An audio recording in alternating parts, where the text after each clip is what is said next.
This is Ask an Expat with Marcus and Matt from An Expat's Russia, where we answer your questions about what it's like to live, work, and travel in Russia. Hi everyone, welcome to this episode. Today we're going to talk about why you should teach English in Russia. The first reason that we came up with was that it's very easy to get a job either before you go or after you arrive in Russia. I had really no struggle with this. As soon as I arrived in Russia, it was quite easy to teach English just about anywhere. But I think if you're in Moscow, there are lots of other opportunities as well. Marcus, what was your experience? I should preface this all by saying I showed up without anything. I just bought a one-way ticket to Russia. Didn't know anybody. I didn't have any contacts lined up. And it worked out for me. So how long did it take you to get some teaching going? I mean, I was able to start teaching within 2 weeks once I kind of settled down. Right.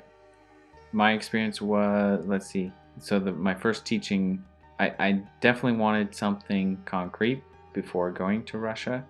So I went to Moscow. I got a job at a little language school outside of Moscow. And that was kind of my, anchor. And I had a 9-month contract with them. But lots of people can kind of show up and on a different type of visa and get a better position, go get a work visa and then come back. Mm-hmm. Most of the time, it's just because the language school or, the international school, or maybe if it's private family or something, they do want to interview you if possible. Right. So the people in Russia will get that kind of the people hiring, the companies hiring, will prefer to see those people right in person, and then it's kind of, that's why the people outside of Russia, so if you're trying to get a job in Russia and you're outside of Russia, the jobs available are entry-level English positions. Even if you have experience, you kind of have to get there, but once you get there, you can quickly, right. get something else. Right. Or lots of private teaching. So the demand is high everywhere, but if you're one of those people who really want to have something set up, then you'll have to go with something that you can get at maybe a smaller language school. Well, I think the bigger commitment that you can. The bigger ones hire too, but again, the ones that are willing to hire you up front, I don't want to say they prey on those people, but those teachers are usually willing to accept less of a salary for, the sort of predictability that when they arrive, they've got something lined up. Right. And they know this, so. Right. Just want to make that clear. The second kind of really big plus we thought about was the unpredictability that Russia offers people. I don't know about you, Marcus, but when I got to Russia, growing up in America, life was always very, very predictable. Living in Russia, some people might not see this as a reason to live in Russia, but I found that it enriched my life in many different ways, professionally and, just on a personal level. But being able to be resourceful and get around difficult situations, I think is something that younger Americans struggle with. When you have adversity in front of you, and you're going to have it in front of you all the time in Russia, it teaches you to be kind of more mentally tough and kind of find a solution when one might not be immediately apparent. I know that's kind of vague. For me, the unpredictability of Russia was awesome. Like I said, it taught me these skills that I was able to apply to other areas of my life. But I'd be interested to hear your experience.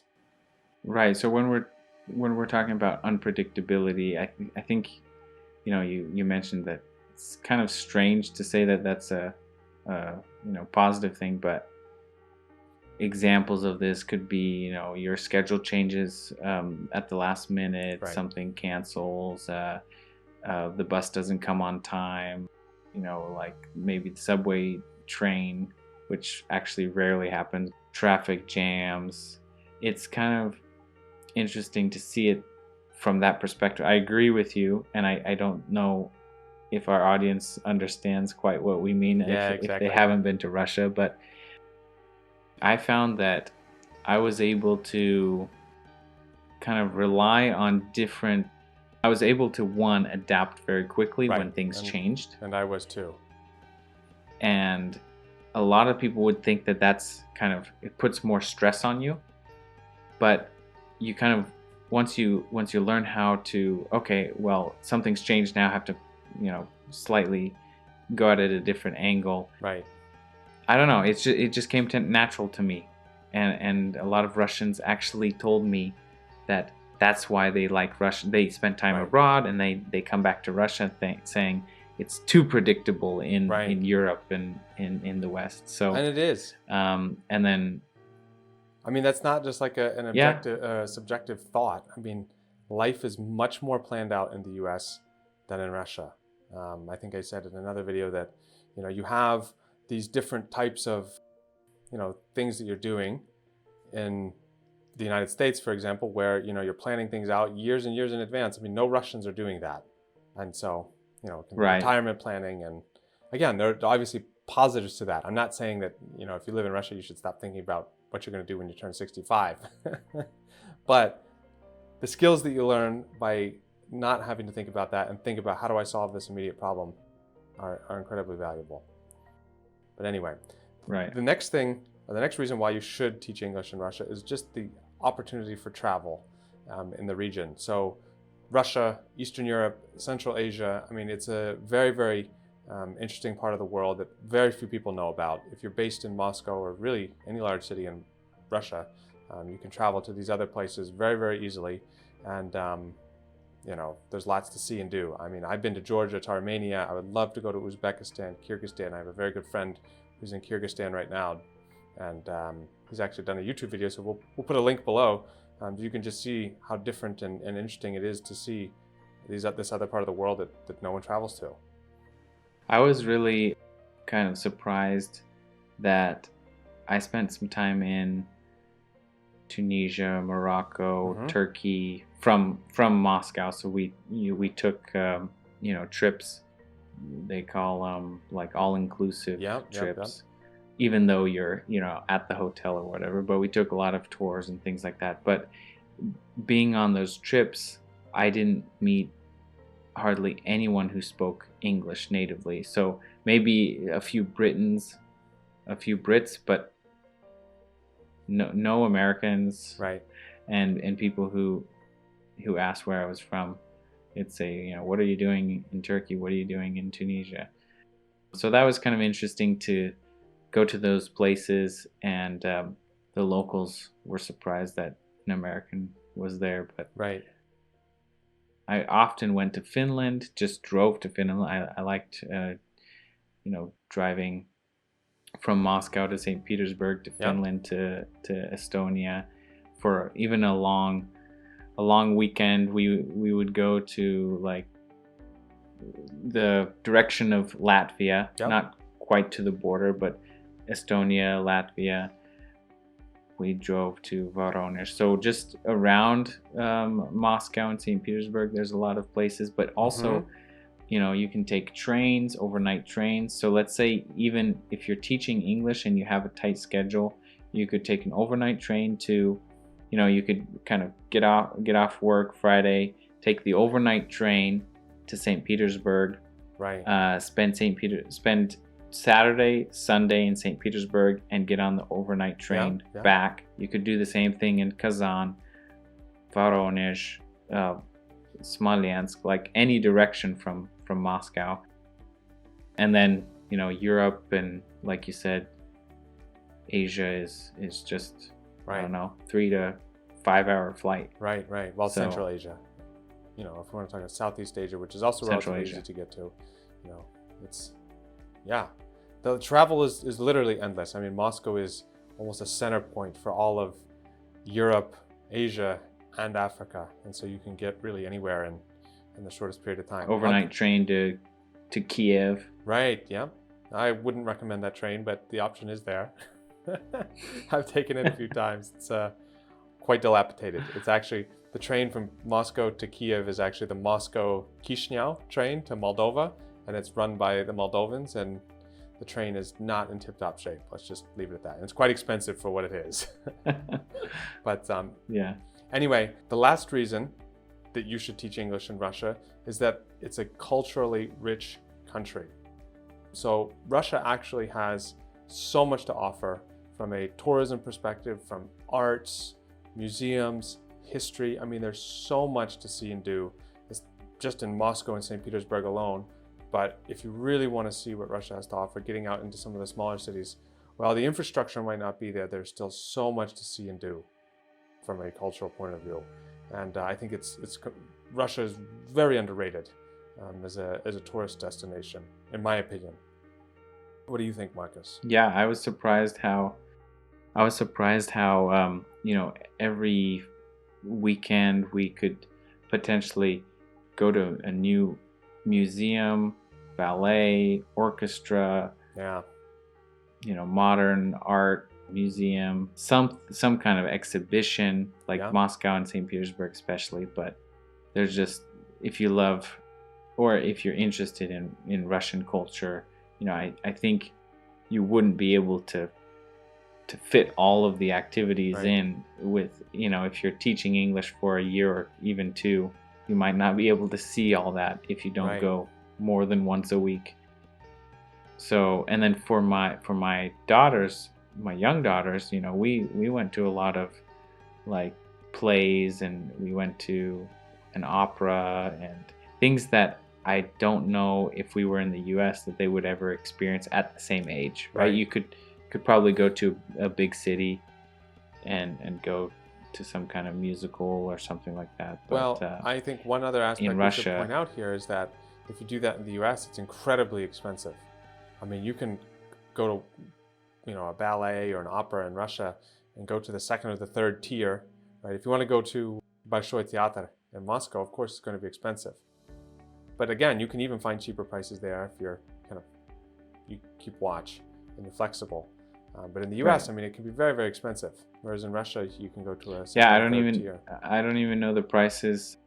I know typically it's more, but we would actually go to the local theaters, like that's what I mean, all around Moscow, right? Yeah. So there were plenty of options. So, but besides just Russian culture, right? I think we're going to get into this. I was surprised when you see the amount of Armenian restaurants and just the Georgian restaurants and the culture even from the former CIS Soviet, countries. Yeah. Well, so, actually, interesting. Cuisine. Mm-hmm. Well, interesting is that in the United States, Georgian cuisine is very rare. You can really only find it in a handful of major cities. It's usually quite expensive. I mean, in Moscow, there's a Georgian restaurant in every corner, and it's always fantastic.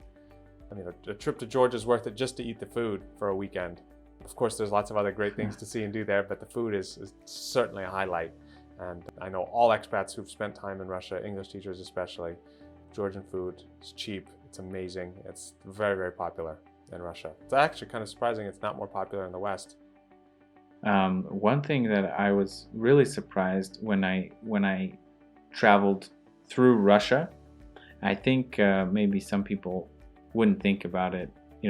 You think about Russia and you think Russian speaking, kind of the stereotypes of Russia or Russians. I traveled from Moscow to Irkutsk by train. Mm-hmm. And in every major city that we stopped, I was surprised that it was quite different. Like the feel of the city, even St. Petersburg and Moscow. Sure. Right? Well, those feel very different. So when we talk about culturally rich and the opportunities of travel, I felt like, even, for example, when I was in Kazan, you're walking down the street and you hear, what is it? Russian and... Tatar. What do they speak in? Tatar, yeah. They speak Tatar and Russian. Well, in the metro now, I don't know if you noticed this in Kazan, but in the metro they do all of the announcements in, I think it's Russian, English, and then Tatar. So you got 3 languages in the metro. Yeah. All the signs are in all 3 languages too. But as you go, even to cities, that was the most different. The city that I really remember being really different from Moscow. But every city has its own kind of atmosphere. And Right.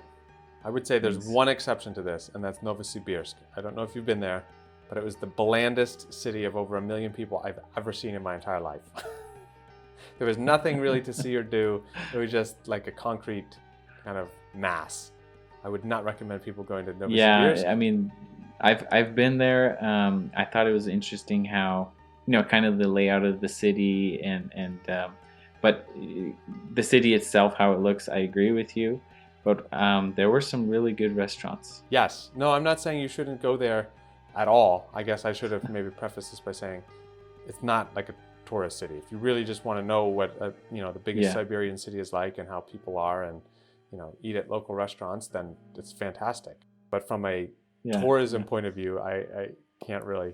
Of all the other great places, there wasn't in Russia much to see, to do. there's not much to see or do. Anyway, so those are the 4 reasons why we think you should teach English in Russia. And to recap, it's easy to get a job in Russia. That's always fantastic. The unpredictability teaches you valuable skills to travel to new destinations, and just the cultural richness of Russia are fantastic. You can think of other reasons why people should teach English in Russia. Let us know in the comments, and we'll see you in another video.